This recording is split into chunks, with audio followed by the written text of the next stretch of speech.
ശരിക്ക് ഇതിലെനിക്ക് തോന്നുന്നു ട്രെയിലർ കണ്ടപ്പോൾ മനസ്സിലായത് എല്ലാവരും പുതുമുഖങ്ങളാണ്. ചേട്ടൻ്റെ മുഖം മാത്രമാണ് കുറച്ചുകൂടി അതെ, ഫെമിലിയർ അതെ, അതെ, ആയിട്ടുള്ളത്. അതെ. ഒത്തിരി പേര് എല്ലാവരും കുട്ടികൾ സഹിതം അതുപോലെ എല്ലാവരും ചെറിയ ചെറിയ ഉം. ഇതിലൊക്കെ ചെയ്തിട്ടുള്ള കുട്ടികളുമുണ്ട്. അതുപോലെ തന്നെ വലിയ ആൾക്കാരും ഉണ്ട് കേട്ടോ. പക്ഷെ അവരാരും ഫേമസ് അല്ല ഉം. എന്ന് മാത്രമേ ഉള്ളൂ.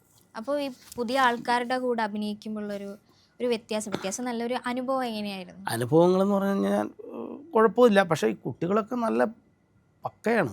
കാരണം നമ്മളെ കഴിഞ്ഞൊക്കെ നല്ല രീതിയിൽ ആർട്ടിസ്റ്റായിട്ട് ചെയ്യുന്ന കുട്ടികളാണ് ഇതിൻ്റെ അകത്ത് മൊത്തം ചെയ്തേക്കണത്. അത് അപ്പോൾ നല്ല രസമായിട്ട് അഭിനയിക്കുക അവർ. ഈ എക്സ്പീരിയൻസ്ഡ് ആയിട്ടുള്ള ഒരാൾ പുതിയ ആൾക്കാരുടെ കൂടെ അഭിനയിക്കുമ്പോൾ അത് വ്യത്യാസം മനസ്സിലാവുമല്ലോ. ഇവരുടെയൊക്കെ ഒരു അഭിനയ മികവൊക്കെ കണ്ട്. അല്ല എന്നെ സംബന്ധിച്ച് ഞാൻ പറയാലോ, എന്നെ സംബന്ധിച്ച് ഞാൻ തുടക്കക്കാരനല്ലെങ്കിലും കുറച്ച് സിനിമകളിലൊക്കെ ഇങ്ങനെ ഉം. ചെയ്ത് പ്രൊഫഷണലായിട്ടും ചെയ്തിട്ടുള്ളതിൻ്റെ പേരിൽ പക്ഷെ നമുക്കിവിടെ വന്നപ്പോൾ എനിക്കൊരു പുതുമയായിട്ടൊന്നും തോന്നിയൊന്നുമില്ല. എല്ലാവരും നല്ല ഒന്നിനൊന്ന് മെച്ചാണ്. ആർട്ടിസ്റ്റ് കുട്ടികളൊക്കെ നല്ല ഭയങ്കര ആർട്ടിസ്റ്റുകളായിട്ട് അവർ പെർഫോം ചെയ്തേക്കണം. ഉം. അതുപോലെ തന്നെ ടെക്നീഷ്യന്മാരും എല്ലാവരും മൊത്തത്തിൽ ക്രൂ എല്ലാം നല്ല പെർഫോമൻസും നല്ല മുൻപരിചയമുള്ള ആൾക്കാരെല്ലാം കൂടെ വർക്ക് ചെയ്തേക്കും.